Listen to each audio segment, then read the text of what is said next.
Seasoned U.S. politicians trailing Donald Trump and Ben Carson for the Republican presidential nomination are eager to shift the campaign focus to the economy and policy in Wednesday's debate and expose what they see as weaknesses in the two front-runners.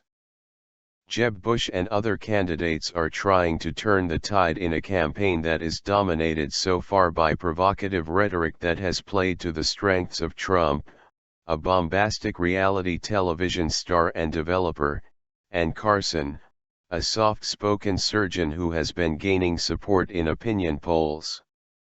The two-hour debate, moderated in Boulder, Colorado, by business network CNBC, will begin at 8 p.m. EDT Wednesday. With Trump and Carson holding a firm grip on the race in polls of likely Republican voters for the November 2016 election, the forum comes at an increasingly perilous time for lower-ranking candidates. Former Florida Governor Bush, former Hewlett-Packard CEO Carly Fiorina, Ohio Governor John Kasich, former Arkansas Governor Mike Huckabee and New Jersey Governor Chris Christie are under pressure to shake up a race for the party's nomination that so far is tilting away from them, with the first voting to take place in little more than 3 months. Texas Senator Ted Cruz and Florida Senator Marco Rubio also need solid performances to build on recent momentum. Officials from several rival campaigns said they believe the debate could help make Trump and Carson less popular if they are shown to lack knowledge of the intricacies of policy.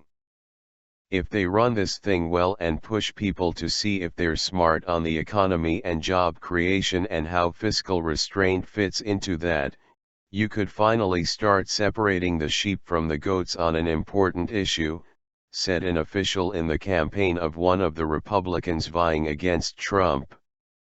Republican strategist Kevin Madden said the debate could pose a test for Trump and Carson. It requires them to no longer just glide by on attributes like being new and bold, said Madden, a former top aide to 2012 Republican nominee Mitt Romney.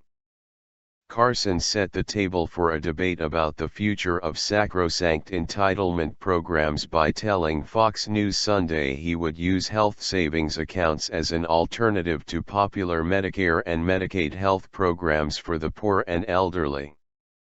Trump, suddenly behind Carson in some polls, went on the attack on MSNBC's Morning Joe, saying he did not think Carson would get away with abolishing Medicare, which Carson denied he would do.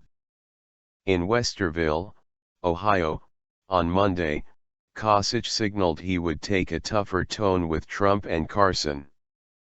"I want you to know I'm fed up. I'm sick and tired of listening to this nonsense, and I'm going to have to call it like it is in this race," he said. A Trump aide said the billionaire would be well prepared to respond to attacks at the debate. A Carson spokesman did not immediately respond to a request for comment. Without mentioning Trump or Carson specifically, the campaign of Huckabee, who has offered a detailed fair tax plan, said the debate will require candidates to go beyond talking points. All of them as a whole are going to have to give more than just the top-line bullet points of their economic policies, said Huckabee spokeswoman Alice Stewart.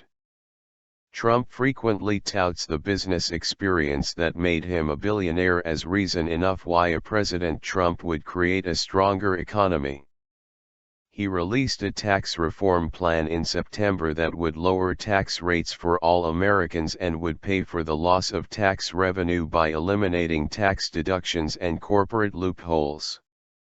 The Nonpartisan Tax Foundation said it would reduce tax revenues by $10.14 trillion over the next decade when accounting for economic growth from increases in the supply of labor and capital. Carson has proposed all Americans pay a flat tax of 10% on income based on the biblical notion of tithing. He would eliminate individual and corporate tax loopholes. he has said his proposal would be revenue neutral for the federal budget. Bush has been active in taking on Trump, and an aide said he plans to do so in Boulder. Bush may have little choice. Jeb is trailing in the polls, he's got nothing to lose, said David Yepsen, director of the Paul Simon Public Policy Institute at Southern Illinois University.